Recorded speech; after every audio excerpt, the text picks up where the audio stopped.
nice for the general ecosystem that money's coming in. But one of the things that we should talk about, there's actually mentioned in the ETF applications, the BlackRock ETF applications, is that there's different types of Bitcoin as well. There's actually different forks and different versions of Bitcoin that are currently in deployment. And the interesting thing is that the ETF applications actually mention these, saying there are different forks and it's not just BTC.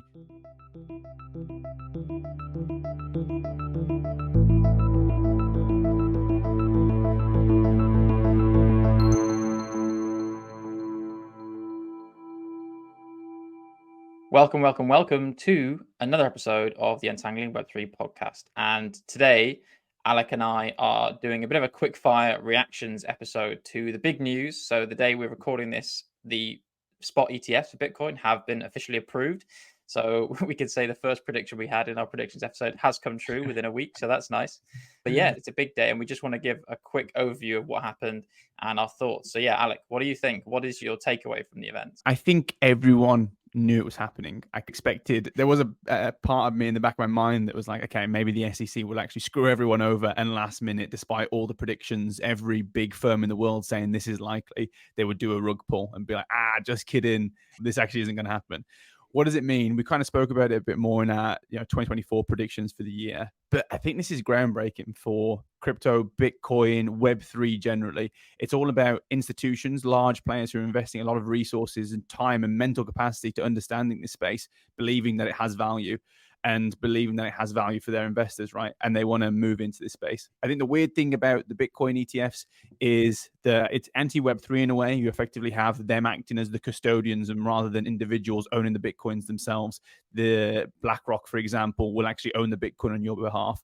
But I think some of the numbers coming in saying there's a lot of investment that's going to come in. I think predictions are around 200 billion in like first 6 months or something like that. So I think if we are kind of anti-speculation here, we prefer utility, it seems, but I think this is going to be a boon for the Web3 space generally as well. So although I'm kind of opposed to speculation at its core, I like that there'll probably be a trickle-down effect to general utility for the space. But what do you think, Jack? I can see you're very excited with a triple welcome to start off with.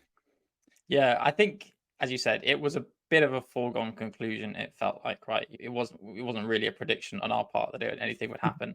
It was just going with everyone else saying that it would. But yeah, it feels like the moment for Bitcoin and the wider kind of digital asset space to get a bigger foothold in traditional finance, which I think is a good thing overall. And yeah, even though it's not exactly a Web3 thing, and there's a lot of people out there, a lot of detractors, Bitcoin maxis and OGs saying this is a really bad thing. This is, whatever happens with the price, this is bad, that it's going to make people accustomed to not having custody over their own Bitcoin, right? You could get exposure by buying Bitcoin, not by buying into an ETF. But as you say, this could be the kind of the first domino in wider acceptance of Bitcoin and all these asset classes. I know that the SEC and Gary Gensler have issued a statement saying we're not actually endorsing Bitcoin here. Mm-hmm. Their hand was kind of forced, and we'll get into that. But I think this is overall a very positive step for the whole industry, right? Whatever side of the debate you're on, I think this is just part of it becoming the furniture, which is a good thing. Definitely. Yeah, I mean, that's a good point you raised as well. I've seen lots of people on Twitter, X, whatever we call it these days, saying this is just a stepping stone and traditional finance will take over DeFi and soon they'll own Bitcoin and there'll be no decentralization or distribution. You idiots, and all this kind of stuff. It's funny. Yeah. But to come back to the Gary Gensler point about the SEC, I was tweeting you. Oh, not tweeting you. I was WhatsApping you last night, being like, have you seen all the stuff that's going on? It's absolutely mental. Should we go back to it? Because it's so funny. It's honestly like a drama series rather than like the SEC actually running a stable practice. So what happened was yesterday, there was a tweet that went out from the SEC's account saying that the ETF had been approved. And obviously, BTC spiked. The entire crypto market spiked, I think. There was a lot of hype thinking, okay, this has finally happened. And then the SEC came out later saying, actually, this tweet has been hacked and it hasn't actually been approved. And then I think BTC dropped below, I think it was like an extra few percentage down the original price after the tweet. So it's actually caused like a bit of a market uproar in the space of like a couple of hours. Yeah, it's funny. It's just kind of shades of a few years ago when there are a number of different Twitter accounts of high profile people hacked and soliciting for BTC addresses and things like that. It reminds you of how, despite this being a good thing and a boom for the industry, it's still very early and maturing. And even Bitcoin, the largest of all of the blockchains and digital assets, it's still subject to such big swings based on a single tweet, right? We know what happened with Elon Musk and Donald Trump a few years ago. We're still in that same place. So even though it feels like we've grown up a little bit, it's still this kind of slightly Wild West thing where you can increase and drop the price at will by what happens on certain Twitter accounts, which is not a great thing, but it was definitely funny to watch in the build up. Yeah, and the funny thing is that the SEC's role is to protect investors and maintain ordered, efficient markets, right, and prevent market manipulation. And there's been loads of tweets and memes coming out saying, okay, who's going to investigate the SEC for market manipulation? Is it going to be the SEC? I think there was a really funny tweet that they did in October saying, careful what you read on the internet. The best source of info for the SEC is the SEC. And everyone's been like, obviously not. I think even X came out and tweeted saying, actually, they didn't have two-factor authentication on their Twitter account, which is just mind-boggling. And these are the people that we're trusting to actually kind of preside over whether things get institutional adoption. It blows my mind.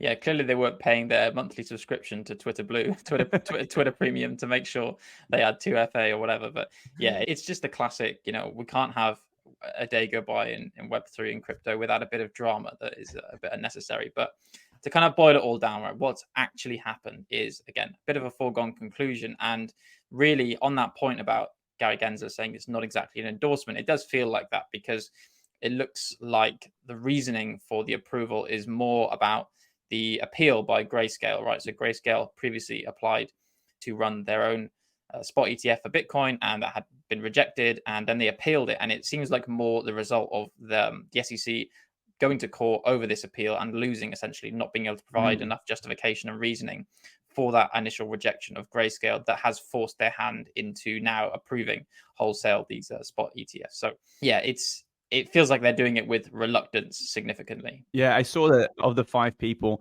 who voted on this, I think it was 2 voted for, 2 voted against. Then Gary Gensler had the deciding vote. So it was a close run thing, and it was by no means like a foregone conclusion. But yeah, you're completely right. This all happened because Grayscale basically said there wasn't enough evidence provided to as why you rejected our ETF. And yeah, quite importantly, Gary Gensler said this is not a signal to, one, that we endorse or approve Bitcoin, but also it also said this is not a signal that we're going to approve other crypto asset securities. Despite that, actually, one of the winners from this was because I think BTC was actually a foregone conclusion. All the investment had already come in, and the price didn't change that much on the actual approval notice. I think it actually changed more on the fake approval.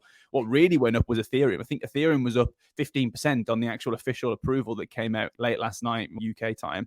That was up 15%. And I think already people are thinking, okay, what's the next big thing? It's probably going to be that people are going to start to file. I think they already have started to file for Ethereum spot ETFs. Yeah, exactly. And similarly to Bitcoin, Ethereum has already had futures ETFs approved, right? They were approved a little while ago. Same with Bitcoin. But those futures ETFs, again, futures ETFs, not speculating on the spot price, but indirect exposure to the price. Ethereum ones really had a very low uptake, actually. So that they were approved and not much use has happened because I think a lot of people were just not that interested necessarily. But spot ETFs of Ethereum might be of much more interest to your average investor who does want to get exposure to Ethereum. So yeah, people are now saying that Ethereum is probably a shoe-in to have a similar process to get spot ETFs approved in the near future. Yeah, as you said, Ethereum, I think I saw somewhere that it was still, despite going up and the whole market following Bitcoin, I noticed that Ethereum is still at something like a 32-month low versus BTC, right? So it's still not benefiting enough, and maybe is something to help put BTC a little bit further forward. Another interesting thing about this application, and from what I've seen, there is precedent for this, but it's not necessarily the way it always happens, and it's at the discretion of the SEC. But everything was approved, so all 11 applications for the spot ETFs, because it wasn't just BlackRock. Even though we talk about BlackRock, it wasn't just them. There are 11 applications. You had BlackRock's application via iShares, their entity, Bitwise, Hashdex, Valkyrie, Vanex, Fidelity, even, so some very household names in the investing world all had their applications in, and all of them were approved without fail. So I think this is a good thing, right? This is showing that maybe the SEC didn't want to favor one party and let one party dominate the industry from now on. It's kind of a much more fair way to start off this ETF craze. Yeah, and already a week ago, we were starting to see that all the companies that have applied for them were gearing up to trade from today, basically. As soon as the acceptance Hmm. happened, which it did last night, they said they were going to be trading today. And we already saw that there was a kind of a price battle on who could charge the lowest rates for actually jumping in to their ETFs, which is quite interesting. I think that people have been changing the prices to between these companies all the time and already getting quite competitive in this space. I think you raise an interesting point about Ethereum. I do wonder if there's going to be a difference in clientele. Like Bitcoin, everyone knows about it. And I think already when you talk about Ethereum, it's kind of maybe slightly smaller group. Like it's maybe more specialist people that actually understand the market a bit more. There's a lot more in my mind anyway right now, utility coming from the Ethereum space than there is from the BTC space. So I wonder if there's going to be that same speculative, purely investment, make money fast, number go up type drive from an Ethereum spot ETF as there is from this BTC spot ETF. My thoughts exactly. I think maybe the lack of uptake in the futures ETFs previously for Ethereum are down to the fact that if you put a pin in how much of the use of Ethereum and Bitcoin is on speculation versus building applications, Mm. then for BTC at least, it's something like 90% people are using it for speculation. And in Ethereum, much more of it is being used for building real things. It's less likely that people are interested in Ethereum for just speculation. So yeah, I 100% agree. It shows the value. Well, it shows the value of utility, not if you're a speculator, but it shows the difference, right? And what happens as, you could argue Ethereum has matured more in that sense than Bitcoin. It stayed as this speculative asset. So yeah, maybe we'll see a similar lack of uptake in Ethereum, spot ETFs, who knows? One I want to highlight from the applications list actually is Grayscale. So Grayscale, you may have heard of GBTC. So they already had a trust structure that you could invest in. I think it started a long time ago. I think maybe 2014, maybe slightly earlier. So you've been able to invest with them with this trust product for a number of years to gain exposure to Bitcoin. Now, that hasn't been an ETF, obviously, until now. And as part of this, their application was actually to upgrade or change the trust structure to a spot ETF structure, so to formalize things a little bit more. And Grayscale was one of the companies that were heavily impacted by the goings on the last number of years with FTX, collapse of Silicon Valley Bank that we've talked about. So it's interesting I'm wondering, who do you think is going to be the dominant player going forward, right? Because they had the biggest financial product for people getting exposure to Bitcoin until now. But you see these other 10 players, and I'm sure we'll see more coming in, will now compete with them for that. And a big part of this might be fees, right? Because they currently charge quite a large fee for their product. Yeah, I'm unsure. I think of the ones there, like the only ones that I actually recognize the name of are Fidelity and BlackRock. But it's all going to come down to fees for me and how they can be used. But it's nice to know that there won't be a complete monopoly. And the only thing that people have heard of is BlackRock. But it's good to know that there are all these other companies that are competing on fees and actual development as well. I think one of the interesting things I saw as well was that one of the applications, Vanek, were planning to donate 5% of all the proceedings from the spot ETF to Bitcoin developers. And they basically thanked them for maintaining the network and said that they were the reason that this was going ahead, which is quite nice to give back to the community. And this is already one of the benefits that we're going to see from the inflow of money is that Bitcoin developers will actually be supported on this, which is a nice little angle. I think that was really good to see, and counters that narrative that this is just TradFi getting their claws into Bitcoin to maybe control it a bit more. I think it's good to see Banek, and I'm sure others will follow, because you have a few more crypto aligned or crypto native filings in there. People like Hashdex, I think, Bitwise. They're all very pro crypto in general. So it's good to see them that they're supporting the development, continued development, and upkeep of Bitcoin. That's very important, because the developers basically have to rely on donations. It's very open source. You can contribute from anywhere. So it's good to see that. So I think wrapping things up on just the event itself, hopefully that's the last we need to speak about it for a little while. Maybe we won't see the impact of this for a while, but a trickling effect, more capital flowing in, as you said, billions projected to potentially come in and effectively invest in Bitcoin via these funds, whether that's the issuers themselves having to invest in the Bitcoin or people bringing external capital from Yeah. that. But that should be it for now. No, I think we talked about it a little bit in the BlackRock ETF episode when we went into a bit more detail on this. I think one of the interesting things that we've talked about constantly is the narrative around Bitcoin and BTC, right? Is that the original white paper that was written in 2008 was around this electronic cash system, right? A peer-to-peer exchange system that was meant for utility. And like we're saying, the narrative now is all around gold, digital gold, being able to hold, make value, and number go up, number go down, that kind of stuff. And that's quite frustrating in a way. I think, like I say, it's nice for the general ecosystem that money's coming in. But one of the things that we should talk about, there's actually mentioned in the ETF applications, the BlackRock ETF applications, is that there's different types of Bitcoin as well. There's actually different forks and different versions of Bitcoin that are currently in deployment. And the interesting thing is that the ETF applications actually mention these, saying there are different forks, and it's not just BTC. There's these other ones called BCH and BSV. And I think they also warrant a bit of an explanation as to how they operate. Are they the exact kind of principle and narrative like the BTC, where it is just low transaction rate, all about holding value, number go up, number go down? Or do they have a different use case? Yeah, we mentioned it before. The fact that they said they reserve the right to these spot applications, these spot ETFs, reserve the right for their own purposes to define what is Bitcoin, right? Which is very interesting because many people would think, wow, what do you mean define Bitcoin? I thought that was pretty well defined. And actually, if you look throughout the history, there is a lot of contention on that issue. Do you want me to just take a stab at this, Alec? I know I've been here longer, but I haven't been here for the whole 15 years. But what do you think? Is this going to be a lecture, or I think you're going to really enjoy this, aren't you? I'll give you the Cliff Notes version of this, so I won't go into all of it. So we've actually just had the 15th anniversary of the launch of Bitcoin. That Genesis block was mined, I think, January the 3rd, 2009. So we've had that just pass us recently. And for a number of years, not a huge amount happened. It was very low adoption. Barely anyone knew about it. As it got more popular, more people start using the network. In 2010, one of the big events happens where the block size limit is effectively introduced into Bitcoin, right? So this, and it was introduced by Satoshi. The thinking was around the size of the network at the time was very small, and the machines securing it were quite small, home computers effectively. So this was to help limit the effect of potential denial of service attacks, right? Flooding the network with lots of messages that would make it hard to run, and saying we're going to keep things small while we grow. So this introduction of the 1 megabyte limit happened. And at the time, you're talking 14 years ago at this point, right? 1 megabyte, it means a very different thing to what it does today with Moore's law and everything. So you fast forward 7 years, and that 1 megabyte limit starts to cause divisions in the community of Bitcoin. They're saying this isn't big enough. We're limited to effectively 7 transactions per second. That's nothing. How can we build a new digital cash system, as you said, using that?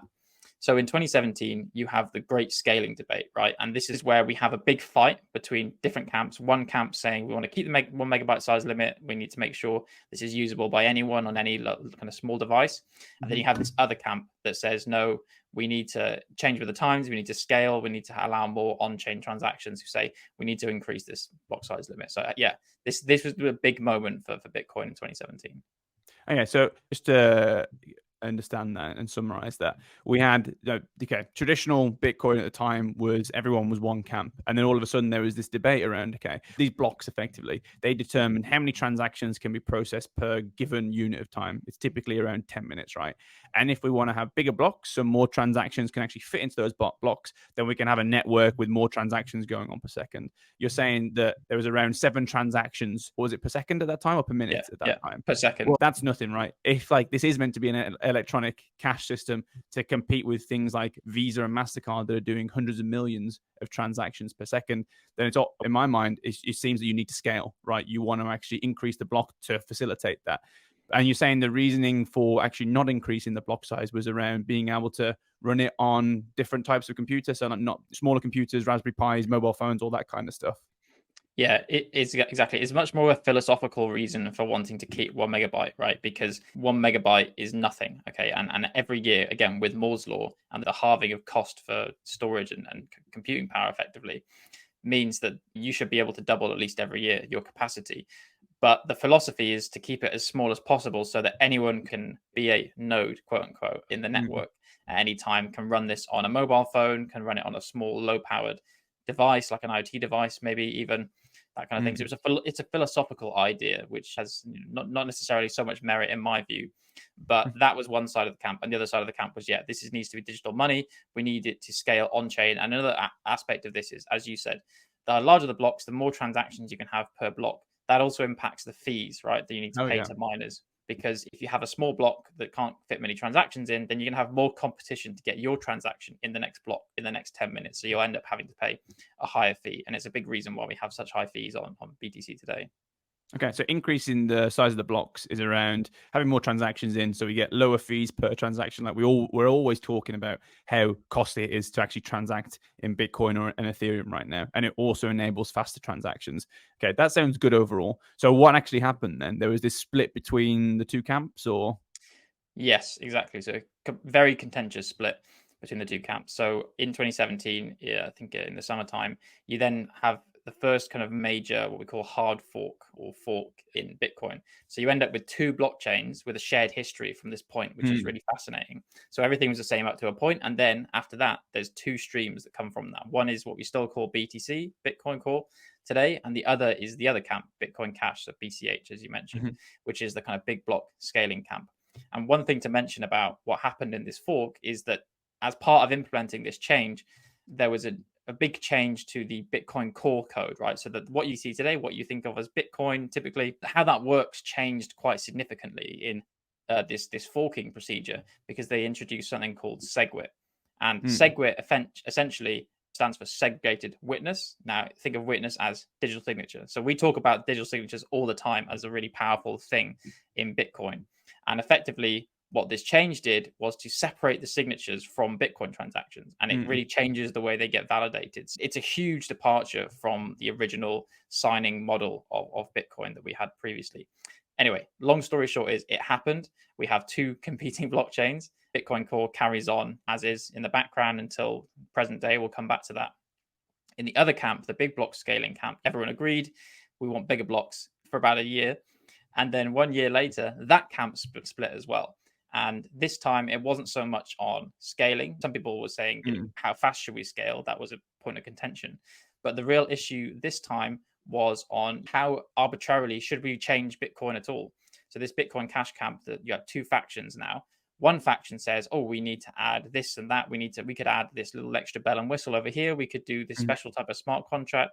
We could change the opcodes a little bit, the programming language. We can change all these kind of slightly boring things that no one really cares about." And the other camp was saying, "Okay, these all sound cool. These I can see a value in them, but what precedent are we setting here? Are we just going to change the code willy-nilly for the next 50, 100 years? Like, what is this precedent setting?" And they said, "No, we want to keep things stable. We want to just have a stable protocol that doesn't change every 6 months." Well, that makes sense, right? We often talk about blockchains and whatever cryptocurrencies underneath the blockchain sometimes are funding the blockchains in a lot of ways as being similar to the internet protocol that we use today. If you want to build applications on top of these things, which should be the goal in a lot of ways, if we're trying to use these for utility and not speculation, then you want stability. You don't want that core code changing every other month. And it's not that it's completely set in stone forever. If there's a real necessary change for whatever reason, then that should happen. But you shouldn't be iterating every month. Imagine if like TCP/IP, like the internet protocols that we use today, changed every other week. Like that is so much uncertainty for enterprises and developers to build on top of because the fundamental technology you're building on might change. Then you have to change your technology. That's the exact opposite of a protocol, right? I don't know what that is. It's like some kind of application that no one wants to use. Okay, so you have the first split is around increasing the block size, makes sense. And then you've got Bitcoin Cash. And then there's another split between Bitcoin Cash and what I'm looking at now is this other one called Bitcoin SV, right? With Bitcoin SV trying to increase the block size even further and Bitcoin Cash trying to maintain the current block size and also change the code every so often. Yeah. So in the second fork, that the two camps split, and emerging from that is BCH, kind of the continuation of the previous chain. So again, we have a fork with three prongs now, effectively split across two events. And the second camp in this second fork is now BSV, Bitcoin SV. So where we are today, you have three kind of slightly different philosophies, three different chains, all competing still, right? So they're all mining blocks as we speak. In BTC, you still have the small block philosophy. So you have the SegWit change actually gave it effectively 4 MB limit, but again, still tiny, still not really capable of doing enough transactions for a digital cash system. And there you've had recently things like the ordinal craze with lots of NFTs. You've had BitVM, which is a way of doing more smart contracts on Bitcoin. So there's now more pressure coming back on BTC to maybe increase block size. And you don't want to make a prediction, but you could end up seeing another potential scaling debate there coming in the next year or two. I was gonna say, like, I'm looking at the stats right now, and between the three different forks that you've mentioned, versions of Bitcoin, and the price of what BTC, as most people know, is 46K right now. The price of Bitcoin Cash is $255, and the price of BSV is $90. So does that indicate like usage, or how does that work? Well, that's a that's a difficult question. It's very hard to know the reasoning for the prices. I mean, obviously, Bitcoin Core BTC from that original fork has remained the dominant chain by far, right? Even if you look at hash rate, it has 99% of the network hash rate across all proof of work chains. Why does hash rate relate to dominance? Well, the hash rate is a proxy for how much support it has and how much Mhm. investment is going into protecting the network. Okay, because it's a function of how difficult it is to undermine the network, right? So, Yeah. how much energy do you need to expend to come and change things, or do something that is nefarious to Yeah. And that's working because against these it? are all proof of work blockchains, right? So Yeah. they're okay. I understand. Yeah, that makes sense. Yeah, so all three are proof of work, and they're on a bit of a nice spectrum, right? So you have BTC on one end, which is small block philosophy. On the other end is BSV, which kind of has gone to an unbounded block size. And it's Mhm. really interesting. It's kind of saying we want the block size to be market determined, not by some parameter in the code. So there's actually no hard block limit in the protocol of BSV. It's now just every miner chooses what they're willing to mine, and that's because you've seen that increase over time. And then BCH is somewhere in the middle, right? It's neither here nor there, really, but it has retained some of the brand that BCH had. Back in the day, BCH, at one point, there was talk of it flipping in price, BTC. It's nowhere near that Mm. now. But at one point, it looked like that could happen. And that Yeah. brand retention has been quite good for BCH. And just to bring it back, like the reason we mentioned these different forks of Bitcoin is that in all of these ETF filings that are now hitting the mainstream, they do speak about all the different forks to say there's actually different forks, different versions of Bitcoin that we actually could be investing in. So it might be that some of the investment funds go towards BTC, BCH, BSV, but it's just to be aware that there are different types of Bitcoins with different philosophies and, quite importantly, different technologies. I think one of the most interesting things to do with these is actually the halving event that's coming up soon. We talked about it in a previous episode, well, actually the predictions episode, about how impactful it's going to be for not just the price, like we said, okay, there's going to be less supply coming in and increased demand, so that tends to mean the price goes up. But it's also around, okay, if you have so many transactions coming into your network, into your blocks, well, you get a fee for that. You get a fee per transaction. So if you have a small block, as we're seeing in BTC right now, actually, if you can no longer be completely reliant on the fees that come in or the subsidies that come in for mining the block, because that's going to be diminished and eventually that'll be none. You won't get any subsidies for actually mining a block. So really, miners will need to start to move from this idea of getting rewards for mining blocks to getting rewards and fees for actually mining transactions. And if you're limiting the number of transactions in your block, actually you're limiting the amount of profit and revenue you can make. So this is why Jack said there's actually discussions right now in BTC to go against maybe the original decision to say we're going to fix the size of the blocks and fix the number of the transactions, to maybe start to think about, okay, what happens if we do increase the number of transactions and the number of blocks, because we need to start to move our business model from the mining reward to actually the transaction fees that we get per mined block, right, Jack? Yeah, exactly. And if you think of, say, you have a block of a given size, right? How you get fees from that over time. If this subsidy wanes away, and in however many years, that subsidy will be zero. The miners will only be able to subsist on the fees generated. So your fees in a block are effectively how many transactions do you have multiplied by what is the average transaction fee, and what's Mm. the going rate for your transaction. If you look at the number of transactions on these three networks, they range again from around 400,000 a day on BTC all the way up to 3.8 million per day on BSV, right? So BSV is actually by far the dominant force in transaction processing right now. It has about 53% of all transactions processed across all crypto. But Bitcoin is actually still raking in more. BTC is still raking in more in terms of fees, because there's demand enough and people are willing to pay much higher fees. I've seen recently it's something like anywhere between 2 and 4 million times more expensive to God. transact on BTC, right? So I guess the point is they're not doing it regularly, right? These aren't transactions that you're making every day constantly as a cash system would be or as a utility application would be. It's that I have a million BTC, I want to move it to a different wallet, or I want to sell it in one big chunk, because it is the big institutional investors that are just trying to make profit from this. They don't care if they're making like £10 million on a move. They don't care about paying like £100 for this. But it really goes against the whole point of removing unnecessary intermediaries and making this whole process more efficient if you're willing to pay these ridiculous fees to do so. yeah, this whole dynamic and what we're seeing with the successive halvenings every 4 years is BTC effectively doubling down into this speculative asset and not a digital monetary system, not a digital cash system mindset. Because the more this happens over time, the less incentive you have to transact Bitcoin at all. The only incentive is to hold it and never Mm. transact it and hope that the price keeps going up. Whereas things like BSV and BCH trying to use it actually as money or for other applications, as we talk about using data and things like that, then you need the fees to be much lower. So it's going to be interesting to see how those numbers change over the next year. Maybe we can review them in a year's time and see what impact the halvenings have. But it's definitely going And to be significant and could affect the ETFs as well. And I guess one of the angles here is that this is probably one of the biggest drivers for things like the Lightning Network, right? If it's so costly to do things on the layer 0 to the layer 1 of Bitcoin, why don't I just push it to a Lightning Network and do everything above? And we've spoken about this a little bit. We probably need to touch on side chains and layer 2s and all this kind of stuff. The more you extract from the security and authenticity of the layer 1, the more risk is involved in that. And I think we have a similar opinion that if you can't do it on a layer 1, then you probably shouldn't be doing it, or your layer 1's not good enough. But this is interesting. We'll definitely have a follow-up episode that goes into this. We're focused on the BlackRock ETFs and approvals and all this kind of stuff. Did you see this other thing as well around someone sending 1.2 million to the Genesis block address of Bitcoin? Yeah, I did. You literally cannot have an event in Bitcoin without there being some mystery attached to it. And this is just the latest mystery box we've got in Bitcoin.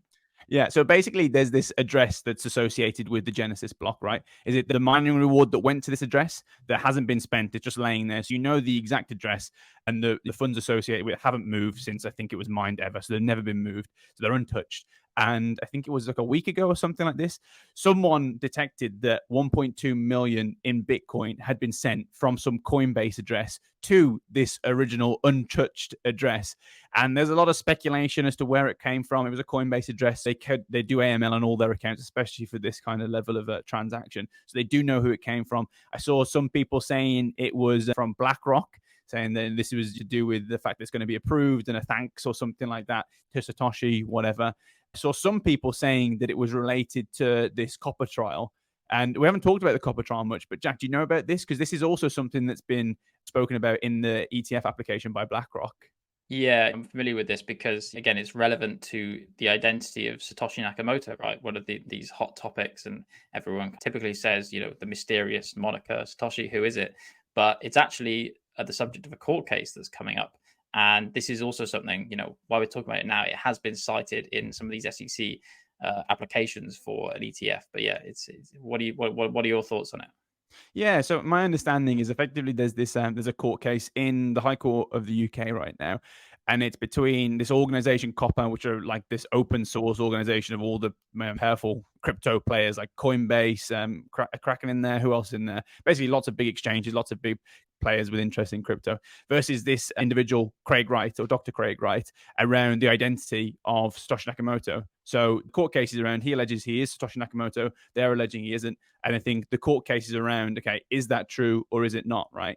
And I think that it's relevant to the ETF application because if someone is Satoshi Nakamoto and they obviously someone is Satoshi Nakamoto, if they come to light, they have access to like 1.1 million Bitcoins. And that as like a percentage, that's like 5% of the entire supply. So there's a big risk that someone all of a sudden could just decide to liquidate 5% of the entire supply of Bitcoin. So they just mentioned it in this application to say, okay, if this happens, if this person proves they are Satoshi Nakamoto, that's a big risk for us. Like it affects the legal governance, it affects people investing in the space, it could undermine the network. So this is why it's relevant, and they just mentioned it in the application, say to be aware of this. But it'd be really interesting to see that what comes out of that court case. Yeah, I think one way or another, this mysterious $1.2 million transaction to the Genesis address will be relevant to the spot ETFs because, either on one side of the speculation, it's some kind of marketing ploy by one of the applicants for the ETFs, and maybe we'll see them do something with it. Or it could be, as many people are speculating, related to this COBA case that's happening because it's been sent to this address. And why we bring it up now is because it was mentioned in these applications that it could be significant and have an impact on the price of Bitcoin and all these forks, BTC, BCH, BSV, could impact the price of these if the identity of Satoshi is revealed. I mean, we mentioned this again around I think we mentioned the Coinbase IPO filing, right? A number of episodes ago. Coinbase had to cite this as one of their main risks is if Satoshi just comes forward and the identity is proven of Satoshi, then that could impact the price of their shares as a company. So it's a big thing. It's an interesting thing. So yeah, let's just watch this space. It's exciting. There's a lot of things happening. I think this is a great start for the year for Web3, crypto generally. I don't think it could have got off to a better start. And, one of our 6 predictions has come true. So, yeah, we're on track to actually not be proven wrong. And I think on that note, I want to thank everyone for listening wherever you may be. And join us next time as we untangle a little more of Web3.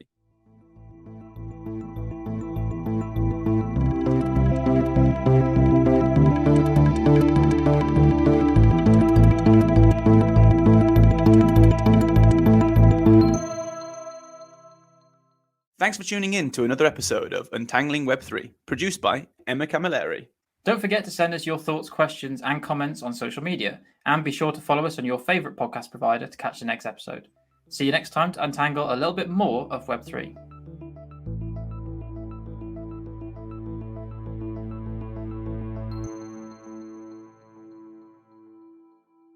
The views we express here are our own and do not reflect the views of our employers.